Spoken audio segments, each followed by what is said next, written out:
সবাই পেট ভরে ভাত খাইবেন। হ্যাট্রিকটার পুরো ক্রেডিটটা আমি বলবো যে সাকিব ভাইরে দিতে চাই।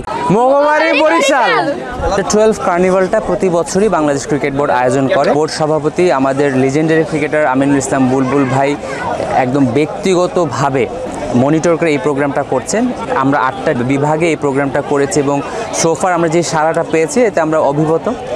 বাংলাদেশের মানুষ ক্রিকেটকে ভালোবাসে, বাংলাদেশের বাচ্চারা ক্রিকেট খেলতে চায়।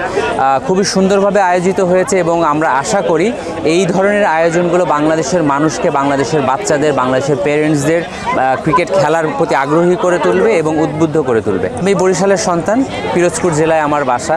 সো বরিশালে প্রতিবারই আসতে পারা বা বরিশাল ক্রিকেটের সাথে নিজেকে সংযুক্ত রাখতে পারা, এটা আমি খুবই গর্ববোধ করি। বরিশালের এই স্টেডিয়ামটা ডেফিনেটলি অনেক সুখস্মৃতি আছে। লাস্ট টাইম যখন এখানে খেলেছিলাম আমরা অলমোস্ট 5-7 বছর একটা গ্যাপে এখানে ফার্স্ট ক্লাস ক্রিকেট খেলেছিলাম এবং আমি ফার্স্ট ম্যাচেই সেঞ্চুরি করেছিলাম।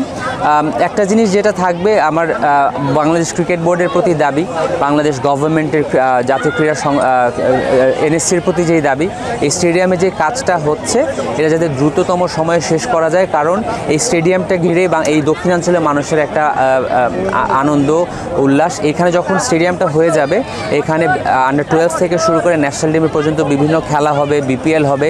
এই দক্ষিণাঞ্চলের মানুষ ক্রিকেটের সাথে আরও ইনভলভ হতে পারবে। ভাইয়া আমরা সবাই বরিশালের মানুষ, আমরা বরিশালে খেলা দেখতে চাই। সো আমাদের মাঠটা তাড়াতাড়ি করিয়ে দেন। আমার পক্ষ থেকে সবাইরে ধন্যবাদ। সবাই ভালো থাকবেন, সবাই পেট ভরে ভাত খাইবেন।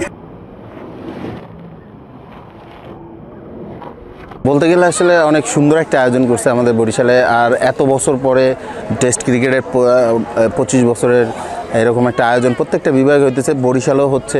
আর এজ এ বরিশালের প্লেয়ার হিসেবে আসলে প্রাউড ফিল করার মতন যে বোর্ড প্রেসিডেন্ট আসছে। বলতে গেলে যখন বাংলাদেশের জার্সিটা গায়ে দিয়ে যখন মাঠে নামি তখন আসলে কোনো কিছু মনে থাকে না। সত্যি কথা কি, আসলে আমি যে পার্ট নিয়ে আসছি, টিমের যে পার্ট হিসাবে ছিলাম, বলার সাথে সাথে আমি কিছুটা ব্যাটিং করতেও পারি।